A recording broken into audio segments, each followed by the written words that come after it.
operasi baju putih, pakai peci, songkok peci operasi.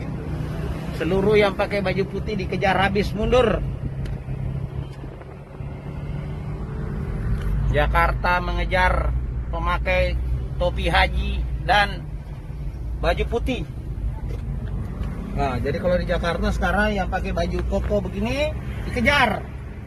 Tidak boleh masuk Jakarta. Anda bayangkan sudah.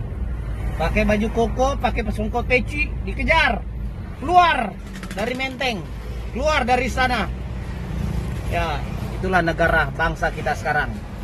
Bangsa yang sudah terjajah.